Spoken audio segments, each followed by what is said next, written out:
اور پاکستان سے ہنرمند افراد کو لینے آیا تھا۔ اسے پاکستانی خطاط لڑکے کا کام پسند آ گیا اور اسے ساتھ چلنے کا کہا۔ یوں گھر سے اجازت لے کر اس نے پاسپورٹ بنوا کر شیخ کے حوالے کیا اور چند دنوں بعد وہ سعودی شہر ریاض میں بیٹھا بینر لکھ رہا تھا۔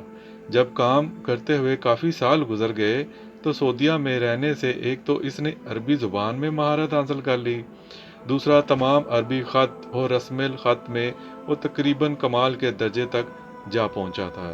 اس کا کفیل اچھا آدمی تھا اور اس پاکستانی خطاط کی بے پناہ عزت بھی کرتا تھا۔ وہ اپنے کفیل سے اجازت لے کر کئی بار عمرہ اور زیارتیں وغیرہ بھی کر آیا۔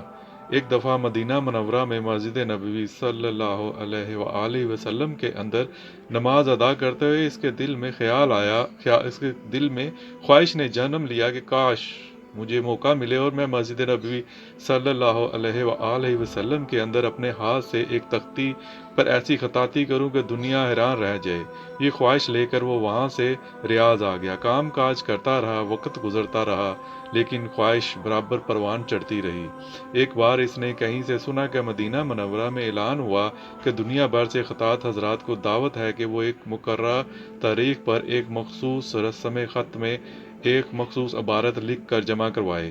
وہ خط اس مقابلے میں پہلی پوزیشن حاصل کرنے میں کامیاب ہو گیا۔ اسے مسجد نبوی صلی اللہ علیہ وسلم کا خطاط مقرر کیا جائے گا۔ اسے لگا جیسے اس کی خواہش پوری ہونے کا وقت آ گیا ہے۔ وہ وہاں سے گیا تو دیکھا وہاں دنیا بھر سے ایسے خطاط اپنے کام کے لیے آئے تھے کہ ان سب کے سامنے اس کی حیثیت کچھ بھی نہیں تھی۔ وہ گیا اور اپنے کام پیش کرنے کی خواہش کی، لیکن کسی نے بھی اسے سنجیدہ نہ لیا۔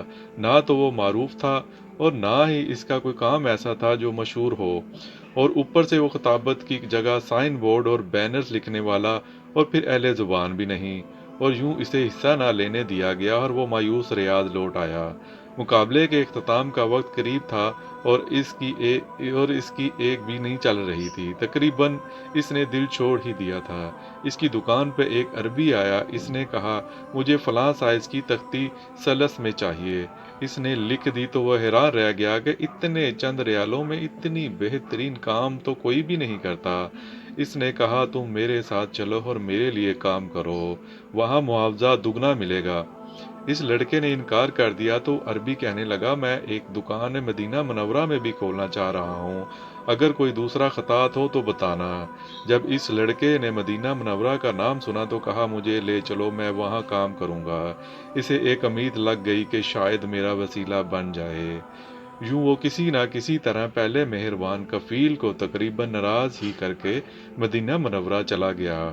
مقابلے کے اختتام کا وقت قریب تھا اور نئے کفیل کے ساتھ کام کاج بہت زیادہ تھا۔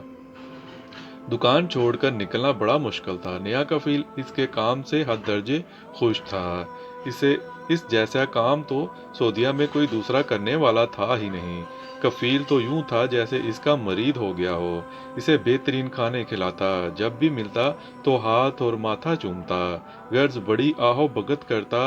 اس نے ایک دن کفیل سے اپنا مدح بیان کیا، میں مسجد نبوی صلی اللہ علیہ وآلہ وسلم میں خطاطی کے مقابلے میں حصہ لینا چاہتا ہوں، میری مدد کرو۔ کفیل نے اس کی بات مان لی اور اپنے جاننے والے سے کہلوا کر اسے کسی طرح اس مقابلے تک لے ہی گیا۔ بڑی مشکل سے اس کا نام رجسٹرڈ ہوا اور اسے مقابلے کے لیے بطور نمونہ پیش ایک عبارت لکھوائی گئی، پھر اسے شریک کیا گیا۔ یوں اس کی لکھی ہوئی تختی اور وہ اس مقابلے میں شریک ہو گئے۔ مقابلہ ختم ہوا اور نتائج کے اعلان کا دن تھا۔ دنیا بھر سے ماہر اساتذہ کے درمیان اس کا کام کیا حیثیت رکھتا تھا۔ بہرحال مقابلے کے نتیجے کا اعلان ہوا اور خلاف توقع وہ دنیا بھر کے ماہرین خطاطوں کو پچھاڑ کر اول انعام کا حقدار ٹھہرا۔ امام الحرم اور جیوری نے جب اس خطاط کا نام اور ملک پوچھا تو کہنے لگا شفیق الزمان پاکستان سے۔ پورے مجمع پہ خاموشی چھا گئی اور پورے عرب کے خطاط ایک دفعہ حیران رہ گئے کہ اجنبی نام اور غیر عرب کیسے اہل عرب سے حیثیت جیت گیا، اور وہ شخص جیتا جس مقابلے میں شریک ہی نہیں ہونے دیا جا رہا تھا۔ یوں جناب محترم شفیق الزمان کی خواہش خوش نصیبی اور سعادت کی کہاں ایک تختی لگانے کی خواہش اور کہاں در و دیواریں منور کرنے کے لیے مسجد نبوی صلی اللہ علیہ وآلہ وسلم کا خطاط مقرر کیا گیا۔ آہستہ آہستہ وہ وہاں کے تمام خطاطوں کے استاد بن گئے۔ آج سعودی عرب میں نصف صدی کے لگ بھگ عرصہ گزارنے کے بعد مسجد نبوی صلی اللہ علیہ وآلہ وسلم کی در و دیوار پر 85% کام شفیق الزمان کے ہاتھوں کا لکھا ہوا ہے۔ حتیٰ کہ جس دروازے باب الاسلام سے داخل ہو کر اور جس مقام پر پہنچ کر سارا عالم اسلام روضہ اقدس صلی اللہ علیہ وسلم پر حاضری اور سلام کی سعادت حاصل کرتا ہے، ان تمام جگہوں کو شفیق الزمان کی قلم اور برش نے معین کر رکھا ہے۔ ایک اجمی کا خطاط مسجد نبوی صلی اللہ علیہ وسلم پانا ایک معجزہ اور ایک سعادت سے کم نہیں۔ آج حرم مکی کے امام حرم مدنی کے خطاط سے ملنے میں سعادت اور فخر سمجھتے ہیں، اور حرمین شریفین کے تمام خطاط کے کاموں کے لیے شفیق الزمان سے مشاورت کی جاتی ہے۔